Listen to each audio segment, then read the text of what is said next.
नमस्कार, आप सभी का हमारे चैनल जय गुरुदेव उत्तराखंड पर एक बार फिर से बहुत बहुत स्वागत है। आशा करते हैं कि आप और आपके परिवारजन सभी स्वस्थ होंगे।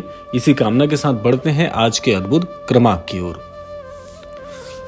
मनुष्य जीवन में वैसे तो बहुत सारी मुश्किलें आती हैं, बहुत से सुख प्राप्त होते हैं। जीवन जो होता है वह सुख और दुख के तालमेल का ही एक प्रकार का परिवेश है। तो जीवन में आने वाले जो अनुभव होते हैं उनसे कई बार मनुष्य बहुत प्रसन्न हो जाता है, कई बार जब उसकी मंशाएं पूर्ण नहीं होती तो वह दुखी भी हो जाता है। तो जीवन इसी का नाम है और जीवन का जो क्रम है वह इसी प्रकार से चलता रहेगा। सुख और दुख जीवन में आते रहेंगे परस्पर, लेकिन मनुष्य को सुख और दुख के इस वेग में स्वयं को कैसे स्थिर करना चाहिए, कैसे जीवन में प्रसन्न रहना चाहिए, ये बड़ा ही महत्वपूर्ण है। तो आज इसी विषय पर हम चर्चा करने वाले हैं। महाराज जी के वक्तव्य क्या है इसमें, वह भी आपके साथ शामिल करेंगे। तो आइए बढ़ते हैं आज के अद्भुत क्रमांक की ओर। महाराज जी की जो प्रमुख शिक्षाएं हैं उसमें मैं आपको कई क्रमांकों में महाराज जी की अद्भुत शिक्षाओं के विषय में जानकारी देता हूं। तो आज भी महाराज जी की एक बड़ी ही जो 3 मुख्य शिक्षा स्तंभ हैं उसमें से सेवा के भाव पर ही आज का ये क्रमांक है। और इसी में आपको एक ऐसी अद्भुत जानकारी प्राप्त होगी, ऐसा गुरु मंत्र प्राप्त होगा कि जीवन में कभी भी कैसी भी मुश्किलें आ जाए आप दुखी नहीं होंगे। जो कि सबसे अच्छी बात है कि जीवन में यह जो गुण लेके आना पड़ता है कि हर प्रभाव में, हर प्रकार के आयाम में स्वयं को स्थिर करना ही सबसे बड़ा गुण होता है। तो आज इस क्रमांक से आपको वह भी ज्ञात होगा। तो महाराज जी की जो शिक्षा है सेवा के भाव की, वे बड़ी ही अद्भुत है। महाराज जी सेवा के भाव से बहुत सी ऐसी चीजें मनुष्य को सिखाने का प्रयास कर रहे हैं जो कि मनुष्य के लाभकारी तो है ही, और साथ साथ मनुष्य को हर हाल में, हर परिस्थिति में, हर प्रकार के सुख दुख में स्थिर रहने के लिए भी सहायक होती है। महाराज जी कहते हैं कि जीवन में जब किसी मनुष्य के जीवन में सेवा का भाव जागृत हो जाता है, अब जागृत कैसे हो, जागृत होना और सेवा के भाव को जीवन में लेकर आना, दोनों में बड़ा ही अंतर है। देखिए, आप मेरे बताने से या किसी भी अन्य गुरुजनों के बताने पर सेवा के भाव को जीवन में ला तो सकते हैं, उस पर प्रयास भी कर सकते हैं दूसरों की सेवा करने का, लेकिन जब ये भाव जागृत हो जाता है, जागृत होने का आशय है कि आपको किसी की शिक्षा के अनुसरण की आवश्यकता ही नहीं है। आपके अंतर मन में ही वह बात जागृत हो गई कि मुझे सेवा करनी है, और ये अंतर मन से होता है।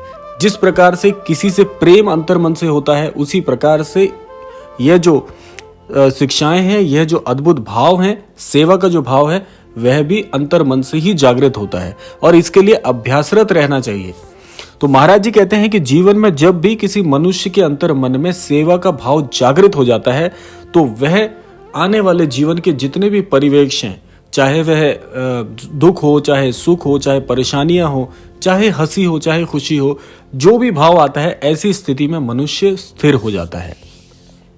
तो जो सेवा का भाव है वह आपको ये सब लाभ जीवन में अवश्य प्रदान करता है।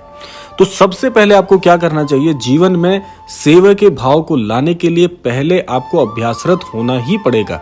इसका प्रथम चरण या पहली सीढ़ी आप यह समझ सकते हैं कि जीवन में सेवा के भाव को जागृत करने के लिए अभ्यासरत रहें।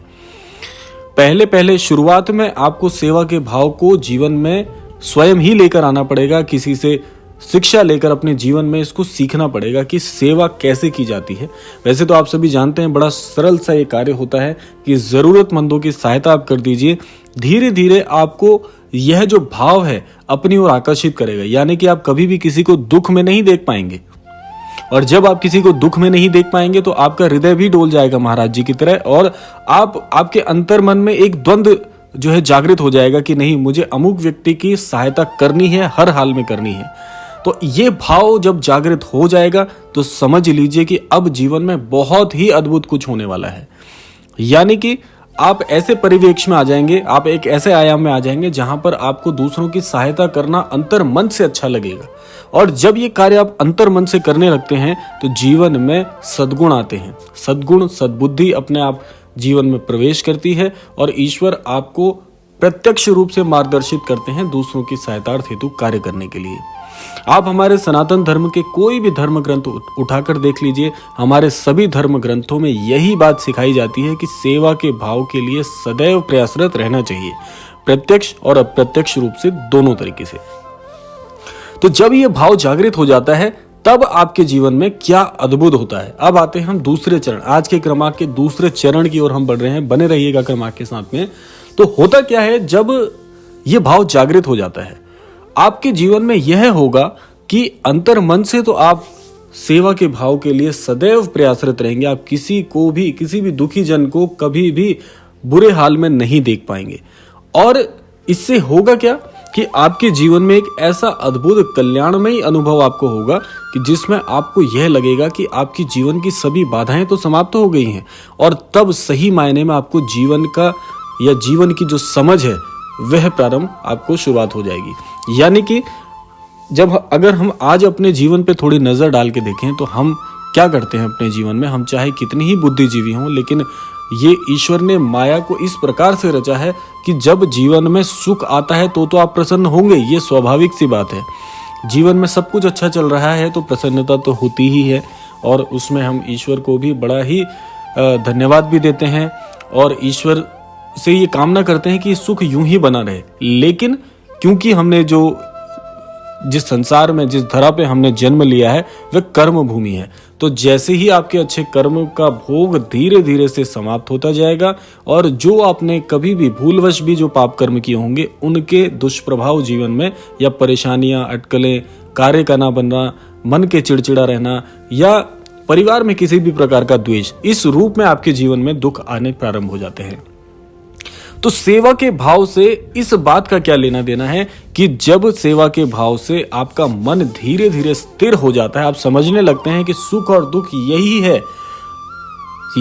सुख और दुख का असली परिवेश, तब आप अपने जीवन में क्या सीखते हैं कि जीवन में चाहे दुख आए या सुख आए, ये जो संसार है ये एक प्रकार से क्या है, भौतिक ही तो है, और भौतिक संसार कभी भी हमारे साथ नहीं रहता है। इसकी ये जीवन की सच्ची समझ आपको तभी होती है जब आप अपने जीवन में इस प्रकार से इन भावों को लेकर चलते हैं। तो जब जीवन में इस चीज की समझ हो जाती है कि चाहे दुख आए या सुख आए, मुझे प्रसन्न ही रहना है हर हाल में, और जो कि ईश्वर आपके लिए बहुत प्रयास करेंगे आपको कि आपका मन स्थिर कर दें।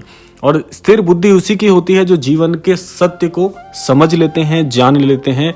तो सेवा का भाव आपको क्या सिखाता है, प्रत्यक्ष और अप्रत्यक्ष रूप से, कि जीवन में हर हाल में स्थिर रहना है।